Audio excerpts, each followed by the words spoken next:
Bonjour. Al-Farabi, philosophé à Bagdad au Xe siècle.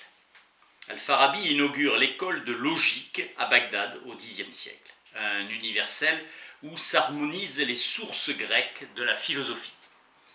L'exégèse du Coran et de la poésie arabe, il a en vue de former l'honnête homme ou l'âme cosmopolite, Al-Adib. Al-Farabi 870-950, second maître après Aristote. Il souligne combien le philosophe vivant dans une cité corrompue ou une cité gouvernée par le philosophe imam est en grave danger. Il recourt à l'image du monstre, de l'être hybride, pour rendre compte de la présence de l'homme vertueux dans une cité corrompue. Il a lu le De Anima d'Aristote 200 fois et la physique 40 fois. Le turc est sa langue maternelle, mais sa pensée s'est déployée en arabe, sa langue propre. Bagdad, ville de paix, a vécu des troubles politiques où un calife devient mendiant. La philosophie a été transmise aux Arabes à partir de la langue grecque, puis syriaque. Double intérêt de la logique et de la politique. Il est guidé par la question de la perfection de l'homme et du bonheur. Le législateur est présenté comme étant inspiré par un art divin. Platon a évoqué le fait que le législateur véritable est celui qui ordonne les vertus humaines selon un ordre conforme. Le style est celui d'une conversation où le logicien est questionné sur des sujets. L'ignorance fait de l'homme un rêveur désorienté. Attiré par le soufisme, il prit des maîtres mystiques comme compagnons de son pèlerinage à la Mecque en 963. Dans son livre de la religion, il s'agit de savoir ce qui est approprié à un temps et une contrée déterminée, selon quel type d'action vertueuse. L'enjeu est la remise en cause de l'autorité d'Aristote, qui est devenu un philosophe trop académique. L'homme poursuit une sagesse en se libérant des chaînes du sensible. Assumer la doctrine du Coran et reconnaître que l'homme est pleinement responsable de ses actes et que Dieu fait toujours le meilleur, animé par la justice et la bonté qui borne en quelque sorte rationnellement sa toute-puissance. Al-Farabi considère que l'esprit philosophique se distingue par l'usage des expressions en tant que et sous un certain rapport.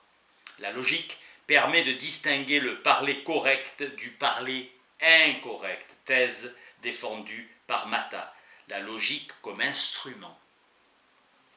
Pour Al-Sirafi, la logique ne transcende pas la langue. La logique est présentée comme un art du raisonnement ou selon comme un art de la parole, où il est impossible de séparer l'énonciation de la signification. Paradigme théorétique, cosmologie politique, épopée. Al-Farabi construit un modèle de cité idéal dans le sens d'une simulation discursive qui va fonctionner comme un étalon de mesure de la cité réelle. L'autre cité se situe entre ce monde et l'autre monde. Cité terrestre existant que dans le discours. Zeus est chez les Grecs le père de l'humanité sur qui s'arrête la cause. Al-Farabi présente la genèse de l'univers comme un moyen de rendre compte de l'origine de l'âme humaine et de la cité. Socrate fait l'éloge de Minos, fils de Zeus, élevé dans l'art législatif, les lois de Minos étant les lois les meilleures. Avec Al-Farabi, il y a articulation de la loi avec la divinité et recours à l'épopée, et éloge du récit épique et de la loi divine en tant qu'elle inspire l'homme. Léo Strauss, l'idée directrice des Grecs et des Juifs est l'idée d'une loi divine, comme une loi une et totale, qui est loi religieuse, civile et morale. Ce n'est pas l'homme qui est au premier plan, mais bien Dieu. acquisition de la félicité par le moyen d'un gouvernement vertueux qui réalise la félicité de tous. Le gouvernant vicieux est celui qui instrumentalise les habitants pour son bien particulier. Gloire, etc. La philosophie ressemble à la religion vertueuse. La religion trouve sa destination en s'adressant à tous.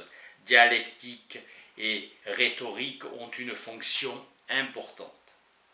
Une religion est dévoyée lorsqu'elle prétend présenter des vérités que l'homme ne peut acquérir ni par soi, ni par la démonstration. La religion est placée sur l'égide du gouvernement et du gouvernant. La vertu contre l'ignorance est prise sous le paradigme théorétique du savoir. Le gouvernant vertueux règle action et opinion selon une capacité qui lui est inspirée par Dieu. Il doit susciter des choses dans l'imagination de ses citoyens.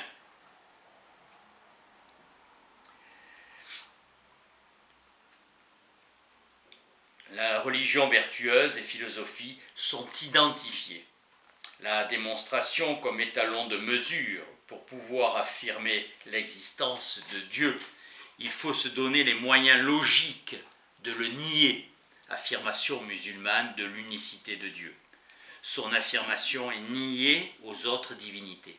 Dieu est l'existant premier et la première cause, immatérielle et sans forme définie.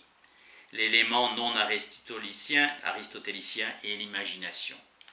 Rhétorique signifie d'abord éloquence. Al-Farabi considère que l'art de persuader relève de la logique et s'inscrit dans un long parcours éducatif. Souci d'harmoniser les philosophes et les philosophies. Le législateur est celui qui éduque en vue d'un habitus, une foi qu'on a à y croire. L'habitus. Chacun légifère selon ce qui est le plus correct de son temps. La jurisprudence intervient. Le juge doit avoir une excellente connaissance des coutumes et traditions. Il doit être un bon dialecticien. La cité est la forme que l'homme entretient pour activer son essence, qui est d'être heureux. D'où cette réflexion sur les vrais biens et les biens apparents. La vraie félicité est celle qui est recherchée pour elle-même, celle qui est propre à l'intellect. La félicité suprême n'est pas de ce monde. Dieu la connaît toujours, l'homme qu'à de brefs moments. Al-Farabi développe l'idée d'une continuité entre les habitus de vertu ici-bas et la félicité suprême au-delà. La philosophie comme science de la félicité suprême. Art théorique le plus élevé, prudence. La méthode socratique permet de combattre l'ignorance, pur amour qui ne convient qu'à l'élite. La méthode Trasimaque convient aux jeunes gens et aux vulgaires, déplaçant graduellement le plus grand nombre vers un mode de vie vertueux. La philosophie comme art royal, la science politique est science de gouvernement, schème universel d'une administration selon la perfection. Il y a une délectation, un plaisir à accomplir la philosophie, une folie digne d'éloge, celle de l'homme possédé de l'amour du bien et de la quête des vertus pratiquées. L'obtention du bonheur est pratique et théorique. Aujourd'hui,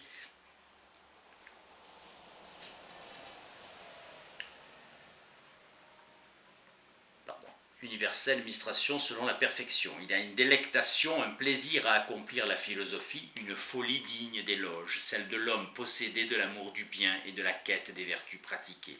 L'obtention du bonheur est pratique et théorique, autour de la perfection, tels des êtres divins, parfaits.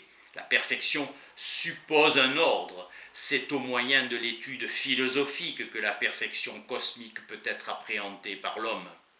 N'oublions pas, la goutte d'eau à force d'opiniâtreté force le rocher. L'usage d'expressions poétiques de ce genre rattache Al-Farabi à toute une tradition poétique arabe. Le poème est un énoncé imitatif qui a une nature syllogistique, au sens où notre plaisir poétique nous fait dire à l'écoute d'un poème « c'est bien cela ». Le bon sens, c'est qu'une culture se stabilise d'elle-même. un esprit devenu rythme social. Les actions sont les discours qui exaltent Dieu et le glorifient, puis les anges, les prophètes, les rois vertueux, les gouvernants pieux, les prêtres. Enfin, c'est de réglementer les occupations des gens de la cité, la fin de la science politique et la félicité.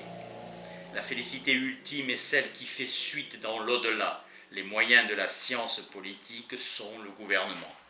La philosophie enseigne la félicité, recension de toutes les actions, départ entre le vertueux et le non vertueux, et enseignement des actions, habitus vertueux des habitants des cités, élevé dans la perfection en agençant un gouvernement à un autre plus vertueux jusqu'au rang d'un être unique.